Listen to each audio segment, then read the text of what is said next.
But రేపటి సమావేశాల్లో ఏం జరుగుతుందో వేచి చూద్దాం. రైట్. రాజేంద్ర గౌడ్ గారు నమస్తే. నమస్తే.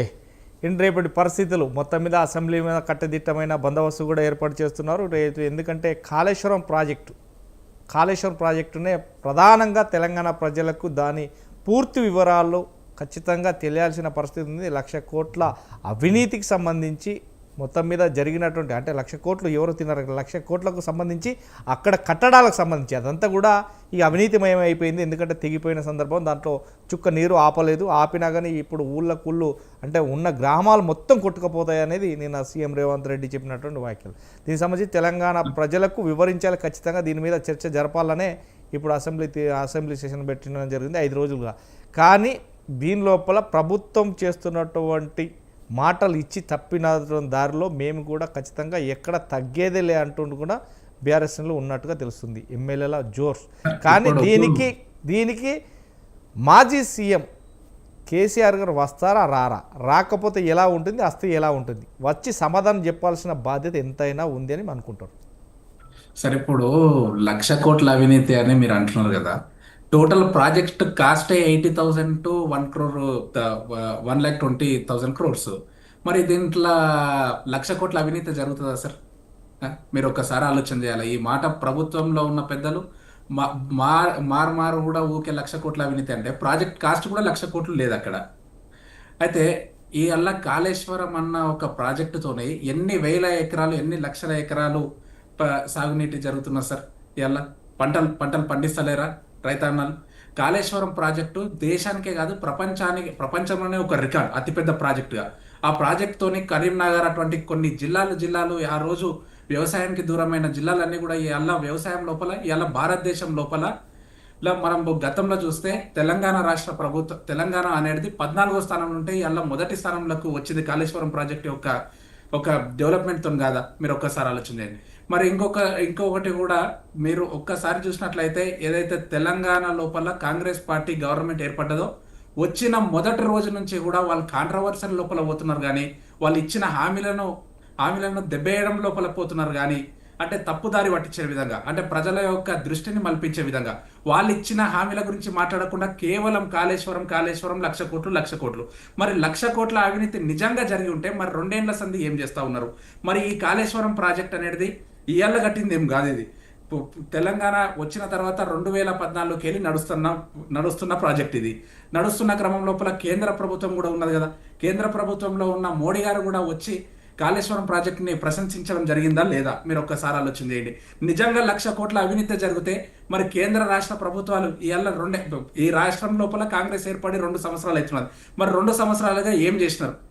మీరు ఒక్కసారి ఆలోచన చేయండి. అదే విధంగా దేశం లోపల 12 సంవత్సరాలకి వెళ్ళి వాళ్ళే ఉన్నారు కదా బీజేపీ గవర్నమెంట్. మరి నిజంగా 1,00,000 కోట్ల అవినీతి జరిగితే కేంద్ర ప్రభుత్వం ఊకుంటుండేనా? మీరు ఒక్కసారి ఆలోచన చేయండి. కాబట్టి ఇటువంటి అవాస్తవమైన పరిస్థితులను, అవాస్తవమైన మాటలను ఊకుకే అనుకోవడం తప్ప వేరేది ఏం జరగదు.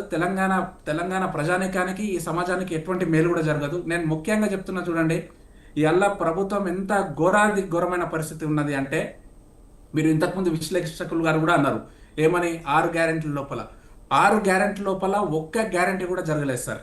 ఒక్క గ్యారెంటీ కూడా జరగలేదు. ఉదాహరణకు మేము చెప్పాలంటే, ఇప్పుడు ఇందిరమ్మ ఇండ్లు అన్నారు, ఉత్తగానే లిస్టులు వస్తున్నాయి, కానీ ఎక్కడన్నా ఎవరన్నా బెనిఫిషియరీ అనేది ఒక్క పర్సన్ అన్న ఉన్నాడా? మీరు ఒక్కసారి ఆలోచన చేయండి.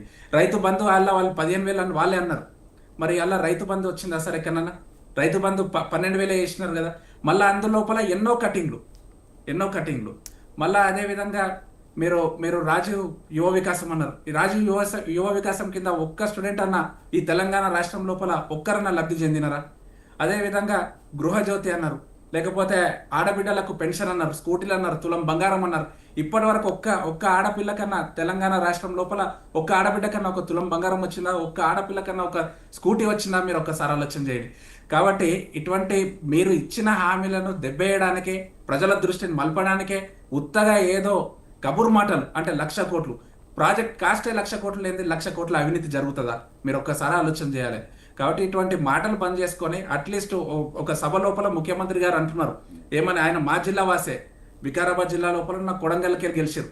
ఎంత ఘోరం అంటే సార్, మనం గతం లోపల చూస్తే ఒక ఎన్టీ రామారావు గారు కావచ్చు, కిరణ్ కుమార్ రెడ్డి గారు కావచ్చు, రాజశేఖర్ రెడ్డి గారు కావచ్చు, చంద్రబాబు నాయుడు గారు కావచ్చు, ఇట్లా మనం అప్పటికెళ్ళి కూడా మనకు అవగాహన మేరకు కూడా ఒక ముఖ్యమంత్రులను చూస్తే కేసీఆర్ గారు కూడా కావచ్చు, వాళ్ళు గెలిచిన జిల్లాను ఎంత మంచిగా అభివృద్ధి చేశారు. మీరు ఒకసారి విజయవాడ చూసుకోండి, చిత్తూరు తీసుకోండి, కడప తీసుకోండి, ఇట్లా. కానీ ఇవాళ వికారాబాద్ జిల్లా పరిస్థితి ఏమున్నా సార్? ఉడా అని చెప్పిండు, కాడా అని చెప్పిండు. ఇవాళ కొడంగల్ అర్బన్ డెవలప్మెంట్ అథారిటీతో ఏం జరిగింది, వికారాబాద్ అర్బన్ డెవలప్మెంట్ అథారిటీతో ఏం జరిగింది? ఈ జిల్లాలకు రండి మీరు. గత 10 సంవత్సరాల్లో జరిగిన అభివృద్ధి తప్ప కొత్తగా వీరు ముఖ్యమంత్రి అయ్యి కూడా ఈడ చేస్తున్నది ఏం లేదు.